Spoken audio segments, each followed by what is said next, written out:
So we're just gonna do a bit of chart work. Oh, but I saw you on Manondo's live. Lol. Okay. So we're just gonna do a bit of chart work, right? Share a bit of knowledge. I am huge on. The brightness on this thing is freaking crazy. So I am very big on price action. Okay. For one reason and one reason only. I recently started hitting. Currency pairs, and I've come to realize that currency pairs actually do need a lot of patience.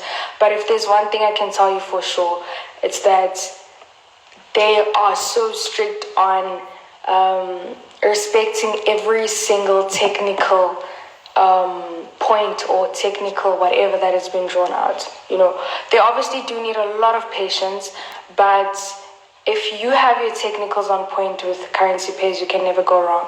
And the other thing that I really like about currency pairs is that you can be wrong, but they don't chow as much. So trend will always come back to not come back as such, but you won't lose as much compared to indices. You can actually hold, and close that break even. So I'm just going to decrease my my brightness, and then we can do a lot of chart work. Change brightness level. Okay, great, done. So let's see. So what do you guys want us to touch on? So I'm just gonna open my trading view. I just need something to obviously balance it on. Okay. This is what my trading view currently looks like. And this is USD CAD, right? So this is USD CAD. I'm just going to open one. I don't know. What do you guys want to touch on? Let's say something that I don't mind clearing so that we can start afresh. About a USD CAD. Okay, no. Let's check what's happening here. What's this? Okay, about a gold. Okay, so you guys want to touch on USD JPY. Where's this USD JPY, baby?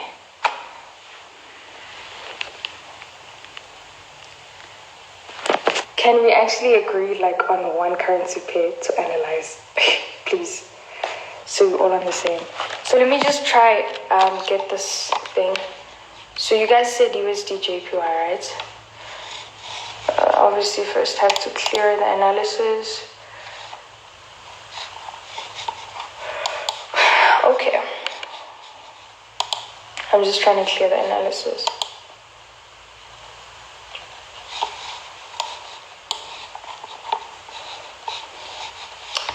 This one says GBP USD. Give me a second.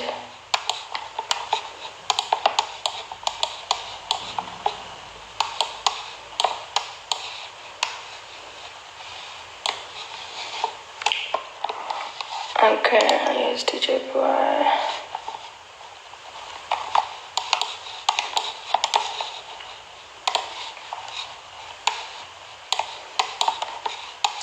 Okay, so I'm gonna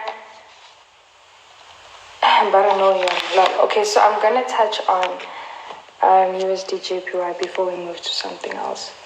So let me just tilt my screen. Okay, so this is USD JPY, right? So first thing that you need to understand with currency pairs is that it's very important to have an idea of what's going to be taking place over the long run, right? Meaning but it's very important that you always start your analysis on bigger time frames, right? Reason for this is currency pairs don't pay as much, so you want to make sure that you're in the game for a long run. You don't want to hop in and out, So a bigger time frame actually gives you a broader idea of what's going to be happening on the long run. Also, remember, a rule is bigger time frame gives you an overall trend, and then smaller time frames are used for execution. Meaning, if you go on a bigger time frame, it is responsible for telling you where exactly the trend is heading to. And once you've decided, you can only do your executions on a smaller time frame. But it's also very important. Yeah, okay, let's turn off apparently you guys want the comment section off. Comment section off. Okay, so I was saying bigger time frames used to give you an idea of where the trend is heading to. Smaller time frames used for execution, right? Meaning you will go and do a full analysis on your daily time frame. You leave your big time frame knowing what exactly is happening. But remember, this thing is designed for everyone. So we all have different schedules, we all have different availabilities. So when I say bigger time frames, I'm not just speaking about a daily time frame, right? I'm speaking on anything that best accommodates you, but you have to make sure that it falls on a big time frame. When I say big, I'm obviously saying anything from daily. I know there's a lot of my friends that just do an analysis on a monthly, there's weekly, and there's daily. So reason as to why I prefer daily, right, is because I want to have a day-to-day idea of where my market is heading to. And then I do sometimes, well, not sometimes, probably 70% of the time I also do an analysis on weekly, because the weekly chart does give me an idea of where the currency pair will be moving for the rest of the week, meaning from Monday to Friday. So today's the 15th, mid-month. And I don't know if you guys realize how choppy, okay, let me do this. The market has been very choppy here, right? So I'm not big on analyzing the whole chart. I don't want to confuse myself. I am not interested on zones that have absolutely nothing to do with where the market is currently playing at, right? I don't want my chart to be dirty. I don't want to be focusing on useless information. What I do is, yes, I prefer to have it all zoomed out. Firstly, that's the first thing I do. I prefer to have my chart all zoomed out. Reason being, I just want to study what happened in the past, so I can see that we've actually been on a downtrend for the longest time. We've been on downtrend for the longest time. But remember, the market moves like a ladder. We don't just go down, we go down, up, down, up, down, up, down, up, down. Those ups are obviously called pullback zones, right? This is where the market decides that, listen, I'm going to take a rest. I'm going to give you the opposite direction. And if you know where exactly this If you know exactly where this different a trend being a pullback is going to happen, you'll know when to exit your trade, right? But also, if you're a really good trader or you just have enough knowledge, you'll know to take advantage of anything that is going against the initial trend. My old mentor used to say, the trend is your friend, you don't trade against it, right? But I'd like to say that, yes, the trend is your friend, but anything that goes against becomes a new entry level for you. Because remember, you want to stick in this thing for the long run. So if we're saying we're going up, right, it means that I know at a specific zone that this market has to reverse. But now question is, where is that specific zone? How am I able to spot the specific zone? And I just need to tilt back to myself. Sorry, just so that I can do a bit of explaining. So, where is that specific zone where the market is going to give me a reversal? Now, remember, the market moves like a ladder. We learn, or in fact, we predict the market based on past information. Meaning, I will go study what happened in the past to help me understand what's about to happen in the future. So I call them zones of sensitivity. We have a lot of zones of sensitivity in the market. This is where I know for a fact that when we get to the specific zone, I know for a fact that the market has to react, by giving me an opposite direction. So if I missed my trend, being the trend is my friend, if I had to hop in a sell and I can see the market buying, my patience level is going to be on 100. I'm going to wait for it to get to exactly where it needs to be for me to now hop on, right? So I'm very analytical on pullbacks because those are my new entries, especially if you want to swing, because per pullback is an entry for me, up until the market says, up until I obviously see an exhaustion. and can no longer stay in that trend. And this is pure price action. Zones of sensitivity are pure price action. And then the other second most important thing for me, I said zones of sensitivity and trend lines. Trend lines are also used to give you an idea of where the market is heading to. But secondly, they give you an entry and an exit point for your market, right? A trend line coming together with a zone of sensitivity. Once those things cross, they actually give you the most powerful entry ever, right? But remember, every entry on currency pairs is backed up by a confirmation, right? And when I say confirmation, I'm basically talking about candlesticks. This is where your candlesticks come to playing a very important role. The confirmation of your candlestick is very important. We have a number of candlesticks, and it's not important knowing each and every candlestick. There's a certain group of candlesticks that are very important, and those are reversal candlesticks. Your reversal candlesticks are only given birth to at a certain point in the market. So even if you don't know it's a reversal candlestick, I used to have a paper next to me every time I trade. I just wait for the market to hit a zone that I'm fully confident about. Or this one is actually a zone, and then I'd wait for the birth of a reversal candlestick. But another thing that I've noticed is how a candlestick opens on currency pairs is very different from the opening of an indices, right? With currency pairs, especially on Mondays, right, start of the week, the market will always push to its nearest zone, right? And that is why we use Mondays to give us an overall idea. So what I mean is, let me just try show you something. Before I move to my screen. So the market will always move to its nearest zone, for a retest. And that is why currency pairs have so many wicks, right? Wicks or shadows.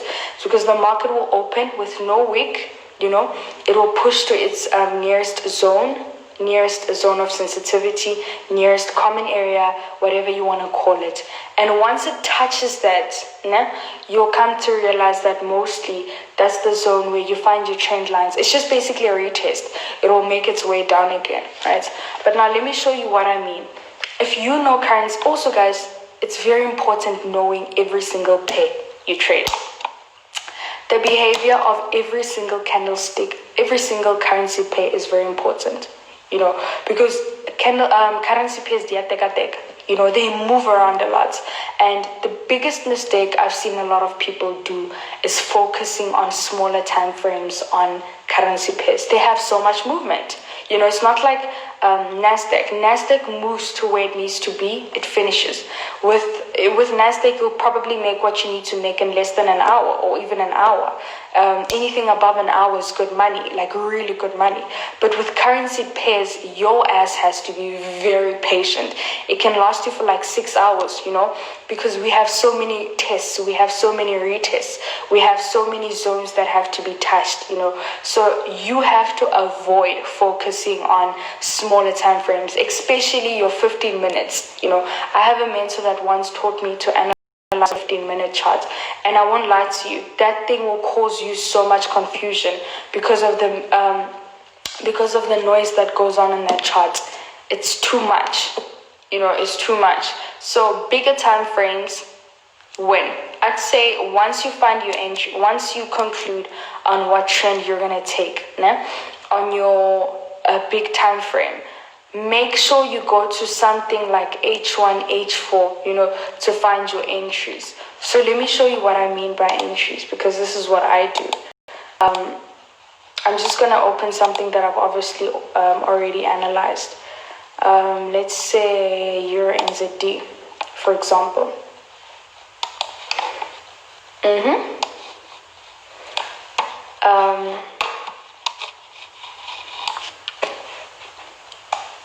Okay, so I want you to see something. Okay, let's just put it on normal. This looks no different from anything that anyone has seen. This is pure price action. I've got my zones, I've got my zones of sensitivities, I've got my channels, right? This channel is obviously only valid on the time frame that I drew it on. Okay, just one more thing. Just one more thing quickly. I just need to say something. The biggest mistake we always also, doesn't matter, filter off. The biggest mistake that people also do now is confirming. When you draw a trend line, you know it needs to be broken, right? Do not fall into the trap of confirming a breakout on a time frame that it was never drawn on. Okay, if you draw a trend line or a channel on an H1, make sure that you wait for that breakout on an H1, because 15 minutes moves fast. If you check on 15 minutes, it has already moved past that zone, it has broken. And this is where the confusion of it coming back inside that channel now comes into place, where you're like, oh, this thing was buying, now it's selling. It's not selling, you were too quick. And remember that big time frames move however they want to move, and then they fall back into place again. So this is where they leave wicks. So do not fall into the trap of confirming breakouts on smaller time frames. If you drew it on a 15-minute chart, make sure that breakout happens on a 15-minute chart. We're all working based on our availability. There's people who can only trade on 15 minutes. If you have drawn that channel on H4, you want to make sure that channel will be broken on an H4, okay?